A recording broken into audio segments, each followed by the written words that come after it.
Hey there, happy Friday. It is 4th of July. My name is Russ Laggan. I am the host of Big Agent Meeting today. And for the 4th of July, we've got a great show lined up for you. We got a little special with Leo Pareja you're going to get a kick out of. Of course, Brian Ellington's going to have Shannon Maxwell today talking about stuff about business and bringing business to your business, which is pretty cool. And we're going to talk market update with me right out of the gate. So let's kick it off. I usually start off with a market minute talking about something in the market, and I'm going to throw you guys a curveball because it's the 4th of July and I'm wearing my red, white, and blue. So let's call this the Patriotic Minute. USA, America, if you listen to the news media, is more divided now than we have been in a long time. And what that means is that if you guys actually go out and sit down with human beings, you're going to fight over everything, right? It's not really the way it works. So if you guys only listen to the media and you only listen to the people on television, you only listen to people in social media, you would think that everybody, if they've got different skin color, different beliefs, different religion, and different styles in the way they live, they would fight over absolutely everything. When in fact, we know that when I sit down with people of all races and colors and all different economic statuses, we all want very similar stuff. We have way more in common than we have differences because we all want to take good care of our people. We want to take care of our families. None of us wants to want for food, want for money, starve to death, and or fight and kick and scratch every day. We all want to have enough money to enjoy a good life. We all want to be able to take care of our kids. We all want to be able to have decent stuff. We don't want to have crappy cars and crappy houses and nowhere to live. We all want to have security. We all want to leave a mark. And most of us, when given the opportunity, want to make a difference in other people's lives. And when we sit down and start to talk about the things that we have in common, we find we have way more in common than we have differences. Do I agree with everybody on everything? Absolutely not. Heck, I don't even agree with myself 100% of the time on some of the things that I used to think, even back 3 and 4 and 5 and 7 and 10, 15 years. Because see, as we grow up, we learn. We hope. We learn. And as I grow up and I get a little bit older, I start to realize that the older I get, the more common we have in people with people than differences we have with people. Remember back in school, if you were dressed like we called them squid, or you're goth, or you're the rock and roll one, or you're the burnout, or you're the jock, just those tiny little differences made you feel like a completely different population. Where now in my 50s, I started like looking at all these same people and going, guys, we're all the same. If you focus on the things that you have in common with people, you're going to find that you have way more things in common. If you focus on the differences, you're going to find the differences. I want you guys to think on this 4th of July, celebrate what makes this country amazing. And what makes this country amazing isn't the country, it's the people in this country that make this country amazing. So celebrate the people, the ones that are different from you. Look for the things that you have in common and you'll find them. The people that you don't agree with, look for the things in them that you agree with, and you'll find you're going to agree with them a lot more. It's not worth going frustrated through this world thinking everybody's out to get you, because when in fact, when we all sit down and talk about it, we all want a lot of the same things. We want to live a good life, make a difference, take care of our next generation, and make the world a better place if at all possible. And it starts with you, and it starts with me. So do something good for somebody today and find something in common with somebody today. All right, 4th of July. God bless America. All right. With that said, next coming up, Ian Wheatley, KGCI radio update coming down. Take it away, Ian. Thanks for popping by Big Agent Meeting to KGCI Real Estate on Air. This week, we are celebrating the 4 freedoms, KGCI style. Freedom of follow-up, letting ChatGPT write the email while you book the appointment. Freedom from cringe content, saying goodbye to boring branding. Freedom to generate leads without cold calling. And the freedom to learn anywhere, anytime, even while grilling burgers and flip-flops. You don't need a revolution to pull it off, just a better radio station. And look, I get it. You don't need to be an AI person, right? You just need to be an agent out there who wants their time back and a full pipeline.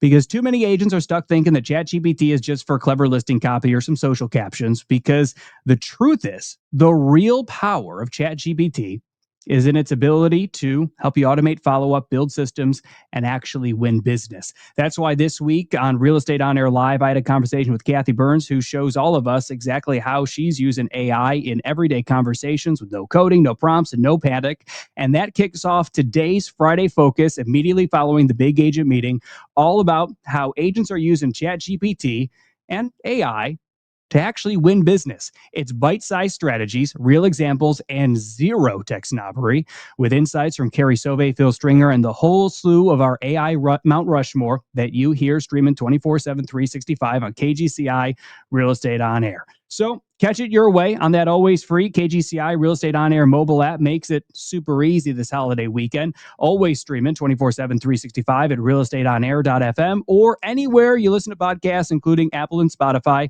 Just scan the QR code and you connect all three. This Independence Day, tune in to the only station that's helping agents build business and still have time for all that fireworks. It's KGCI Real Estate On Air, radio for the free. All right, there you go. Ian Wheatley, thank you for the KGCI radio update. Every Friday, we get an update, tells us what's going on KGCI. You want to make sure you check it out, tune in, see what's going on. They got a lot of great stuff in there. All right, next up, we have a little excerpt from a podcast with Leo Pareja and Jay Connor. Leo, take it away, brother. Jay, thank you so much for joining me on my podcast today. I like to showcase and tell people stories, and what you do and some of the folks that follow you overlap quite well with our community, and investing in real estate has been a very important part of my journey. So when I found the opportunity to have you on, I was excited. So thank you for being here. And if you could just take us from the top of whatever part of the origin story, what took you to the business that you're in today, would be a great place to kick it off. Sure, Leo. Well, first of all, thank you so much for inviting me to come along and talk about what I'm so excited and passionate about, that being private money, because private money in my real estate investing business has had more of an impact than any other strategy or anything else that I've done. So how in the world did this come about? Carol Joy, my wife, and I, we started investing in primarily single family houses. Now, I've done shopping centers and condominiums, but the focus since 2003 has been single family houses here in eastern North Carolina in a very, very small area. Our total target market is only 40,000 people, and our average profits for the past 12 months have been $86,000 per transaction. And I don't share that, Leo, to brag at all. I share that to make a point. And the point is, there's an argument to be made to be a big fish in a small pond. So I don't have that many competitors here in our small area, and we do all kinds of marketing to find off-market houses and etc. So anyway, from 2003, when we started, until January of 2009, our very first 6 years, all I knew to do, Leo, to get my deals funded was go to the local bank or the mortgage company and get on my hands and knees and say, please fund my deal. And the banker would make me pull up my skirt and show my personal assets and have my credit score pulled and all that stuff. So it was traditional financing. You know what's funny, Leo? Back then, I didn't even know what hard money was. Never heard of it. That's because I live underneath a rock here in eastern North Carolina. Nonetheless, in January of 2009, Leo, everything changed. I called up my banker. His name was Steve. He had been my banker for 6 years. We'd done a lot of deals together. And I called up Steve in January 2009, and I told him about these two houses that I had under contract to purchase. And I thought I still had a line of credit at the bank. Nobody had told me otherwise. And so in the middle of that conversation, Leo, Steve informs me that my line of credit has been closed with no notice to me. And I said, Steve, what in the world are you talking about? Closing my line of credit. We got a great 6-year relationship. Always made my payments on time. I've got an 800 credit score. Why is the bank shutting down my line of credit? Steve said, Jay, don't you know there's a global financial crisis going on right now? I said, no, but you just gave me a financial crisis. I don't have a way to fund these two deals, which had a potential profit of over $100,000 just on these two deals. And so Steve proceeded to tell me, sorry, we're not loaning money out to real estate investors or any other real estate investors. So I hung up the phone, Leo. I sat here at this desk for a moment, and I thought to myself, what am I going to do? Well, I have choices. I learned from Jack Canfield the formula as to how to be in control of your destiny, which is E plus R equals O. That's the event that happens in your life. You're 100% responsible for how you want to respond to that event and therefore be a part of your own outcome that you experience. So I sat here and I asked myself a question. And the power is in asking the right questions. I want to share with you, Leo, and your audience, this powerful question that I asked myself, because the answer to this question pivoted my entire real estate investing journey. And the question I asked myself was, and by the way, this question will help solve any problem anybody has. And these people running around saying, every problem's an opportunity. I want to throw up. I want to be the Kool-Aid guy that runs into the brick wall on TV. I didn't have an opportunity. I had a problem. Let's face the facts. Now, this opportunity or this problem became an opportunity, but at the moment it's a problem. So here's the question I asked myself. I said, Jay, who do you know? It's not how, it's who.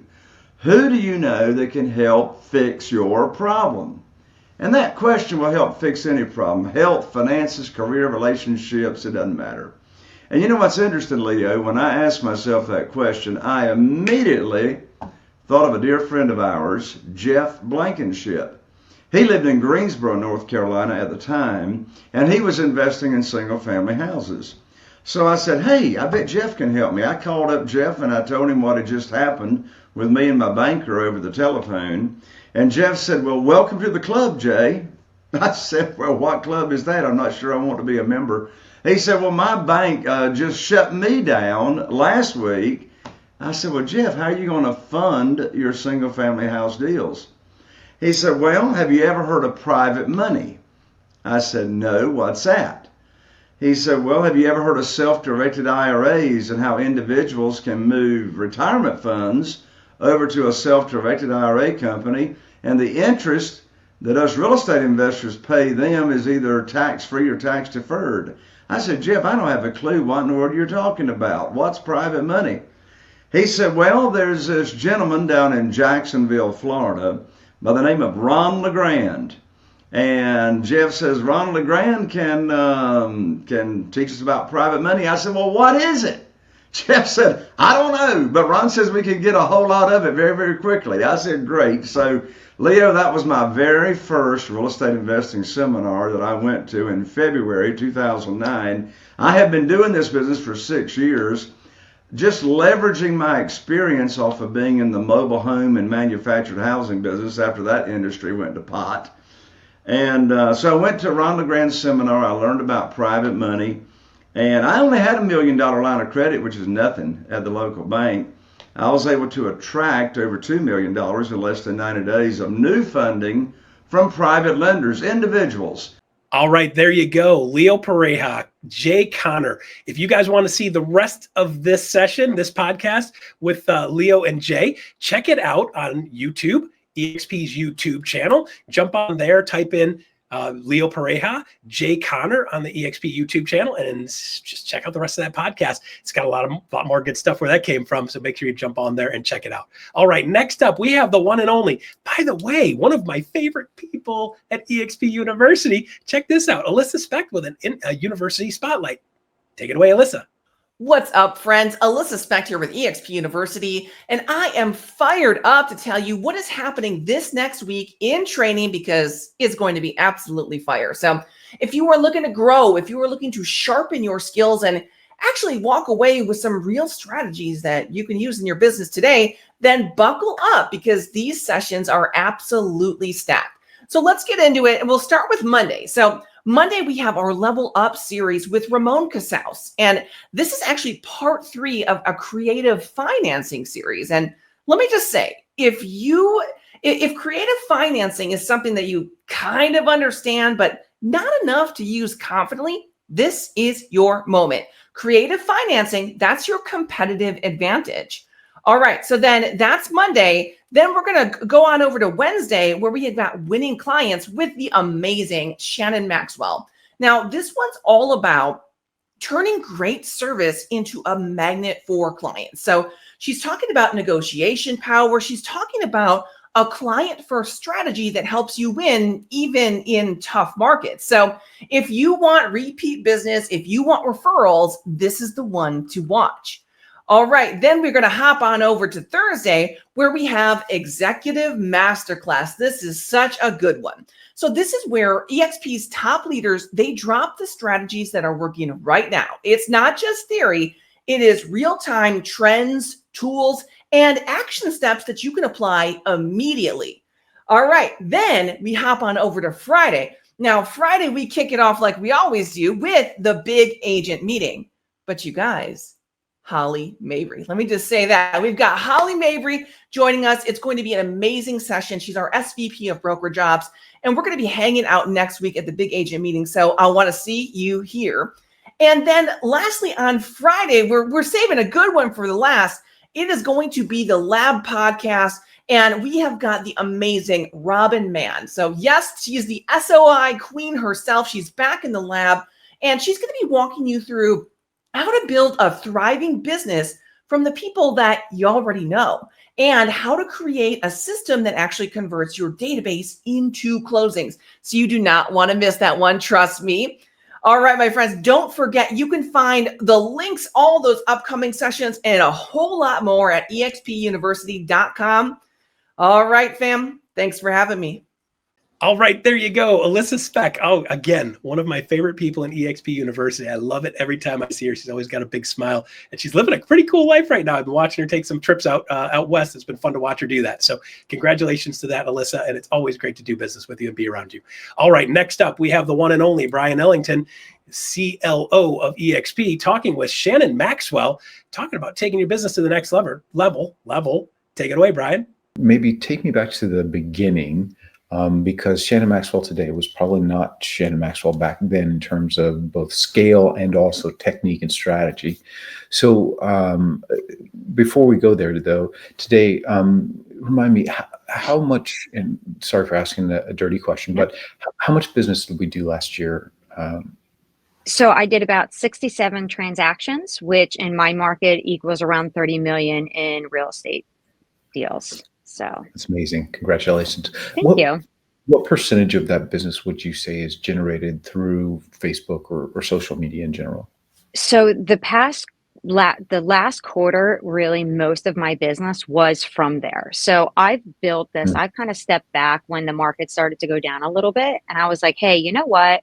Like, I really just need to be in build mode. I'm not fearful. I'm not, these things, but we have to build something different than what we're doing, because we're moving into a newer market. We're moving into, a newer way of doing things between agents and the internet and things like that. Like, how am I going to change this? And that's when I was like, well, social media is going to be it. I always hear everyone on TikTok and Instagram and things like that. But to me, I was like, there's not really much camaraderie on those groups. I'm like, how do I hit a group of people that are like-minded all at one time, where it's, you're hitting 4,000 people instead of 4 people in that same 30 minutes. Like, how am I doing this at a larger scale from getting in front of people? So by the time I figured things out, I want to say probably my last 2 quarters, I want to say about 80% of my business, if not 90% of my business, all came from Facebook groups. Wow. You said camaraderie. Was that important to you as a real estate agent? Some would want that, some don't care. Why say that word? Well, so, as real estate agents, we serve our communities. Communities want camaraderie. So they want to go somewhere with their neighbors, with people who are like-minded, who in their running groups, or if they, like holistic foods, or if they're homeschooled, or all of these different things, they want to be with their like-minded people. So we need to be where they want to be. Got it. And so take me back. How long have you been in business, Shannon? So 19 years total. But it was a little bit of a difference. So I've been in Nashville going on 10 years. Before then, I'm a designer. I specialize in kitchen, baths, and renovations. So I owned a millwork that when we weren't doing high-end projects like kitchens and bars, I was building, renovating, and flipping homes. And I did that for about 11 years. So I was the realtor of those flips, purchases, things of that nature. So I didn't come full time into real estate for, that was about 10 years ago, where I was full time helping other clients and not just my own portfolio. 19 years. Before we're done, I want your facial routine, because you don't look like you could have been in real estate for 19 years. Thank you. So take me back then. When did the internet or Facebook in particular, when did that become a force in your business? So, when I started and I was with different brokerages, because I've only been with EXP, I'm going on 4 years, which, I actually just capped. I started my cap over in February. And with this Facebook groups, thank you. I've capped in 3 weeks just by doing this. So, that's kind of huge. But when we first started, just a tad, right? Yeah. So when I first started, they were always like, okay, put your open houses, put your just listed, do things like that, and put them on, your local community groups. And then that's how you would invite people to open houses. Well, so as I'm doing this, I actually had lunch with a lender, and I'm going like, I haven't found out the way of actually being able to pull them off of that. Like someone might heart it, they might like it, but we're not really getting their contact info. We might, do a Facebook ad, and those people, those are kind of not really that good leads and follow up and things like that. So I was like, I wonder how, we can actually like dive in and get this, rolling. And then that kind of started off of, what's the best way to get people and interact with people. So then we were like, okay, well, it's actually not open houses and things like that. And then it just dropped off. So I dropped off. That was probably, 5-6 years ago. And I was like, okay, Facebook really isn't working. I need something else. So then we tried Instagram. Go ahead. Just real quick, before you go forward, I'm curious, back at that time, how had you built your audience? Or these just your friends and neighbors, people that were you purposeful about going out and creating an audience? What did that look like for you? Yeah, so pretty much I actually travel to events. I'm very heavy in agent to agent referrals. So I would network with other agents around the country. So I would go to like EXP Con or a regional rally that's not in my area, things like that, where I could network with other agents, because of course I'm Nashville. So I'm a heavy migration pattern. So I wanted to be friends with people who had people coming to my area. So that's how I actually got my business started years ago.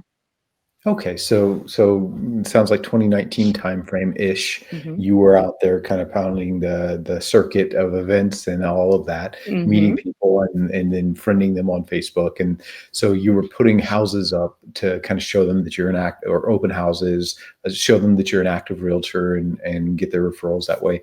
But then you said it wasn't really working for you, so you decided to try something else. Yes. What was that?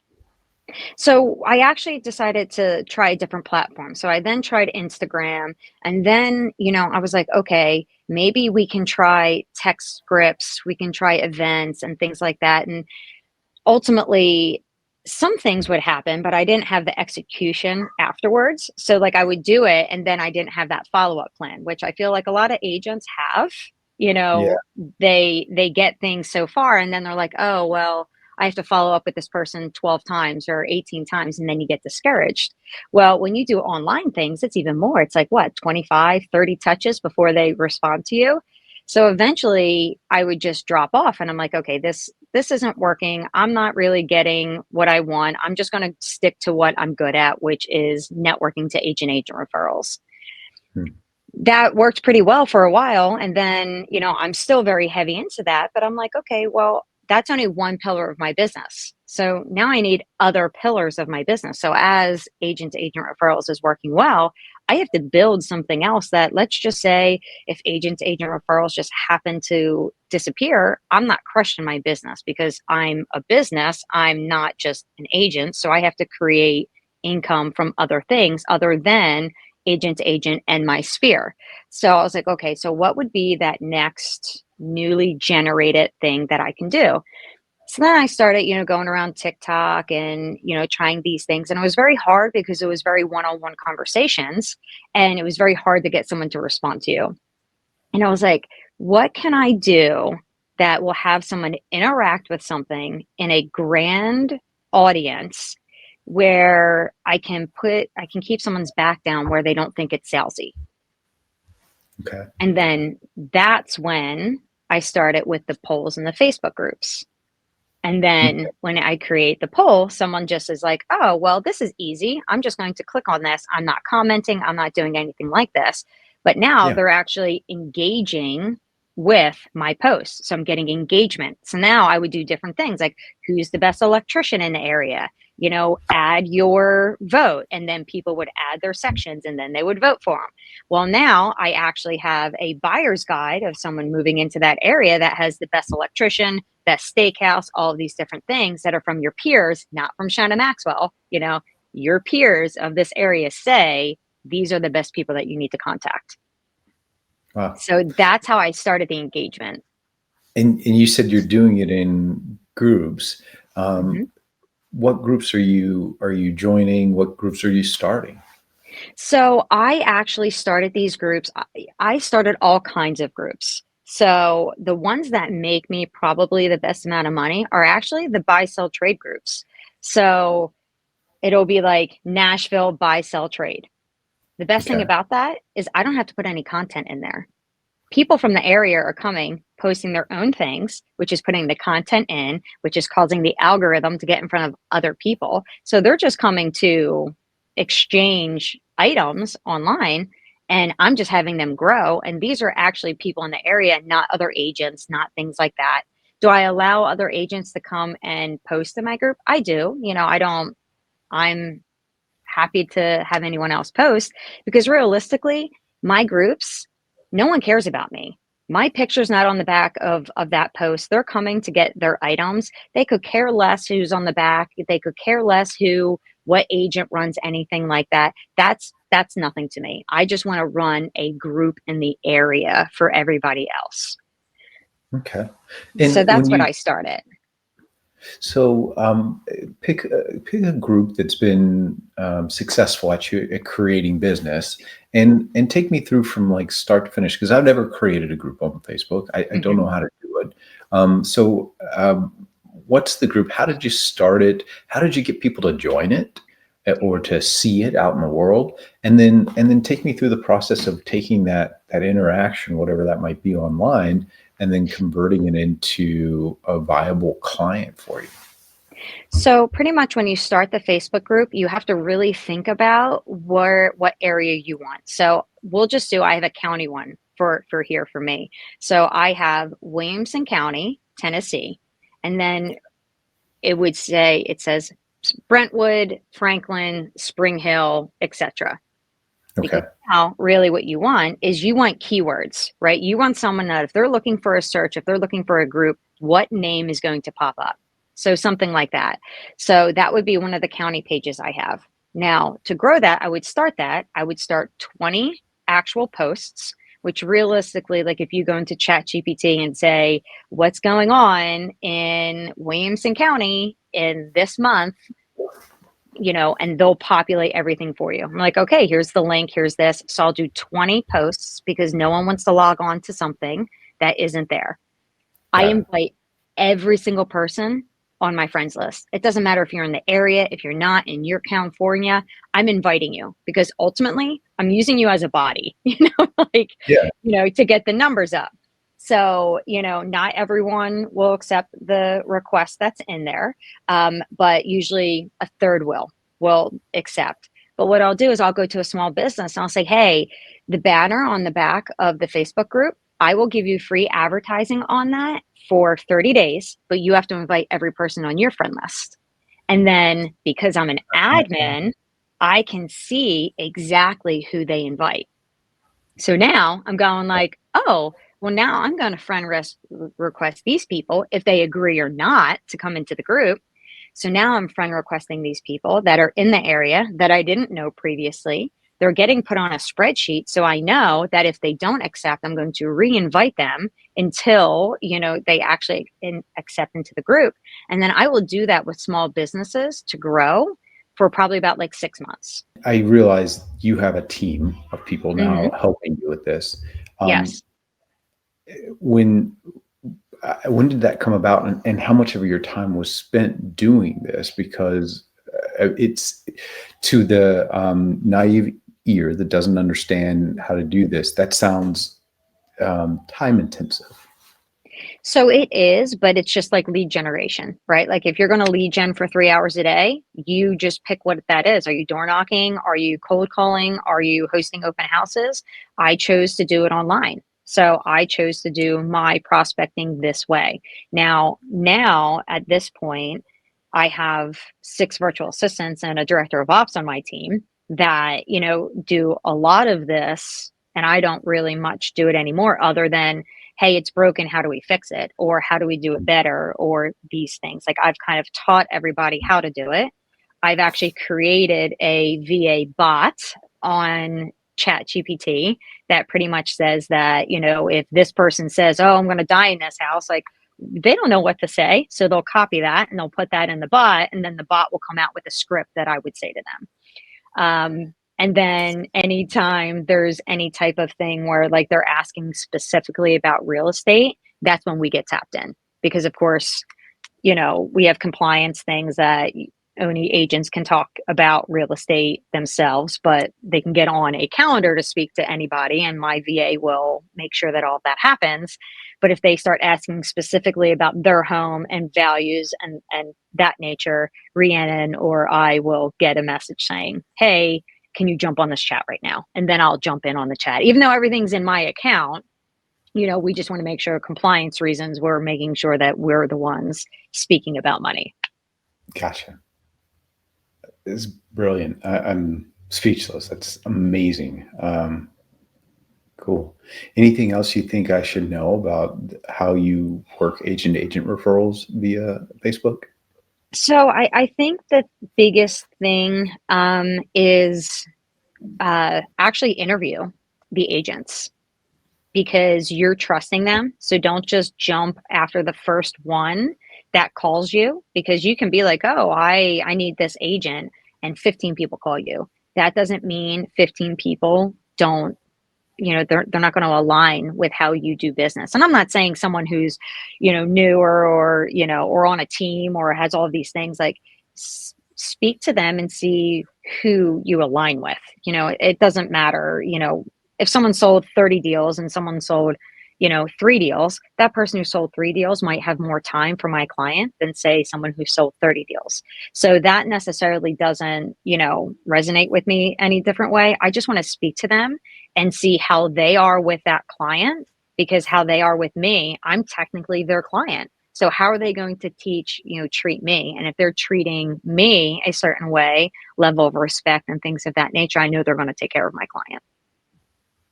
Well said. And I suppose because you go to events and things like that, you can get face to face with a lot of these agents. Is that yes. when you have somebody, one of these 178 markets that you're in, and maybe you've been burned by a particular agent in that market, you don't want to use them anymore. Is it really primarily who do I know from an event, or are you seeking out people? And if you're seeking out people, what are you looking for there? How do you know whether or not that's the right person to even pick up the phone to call? So usually I look, in EXP, we have referral maps. There's an EXP referral group, things of that nature, where I ask, hey, I'm looking for an agent in this area. Who do you know? And then people will comment on who they know, who I should speak to. But then I also go into EXP Workplace and I just look up the city that I'm looking for.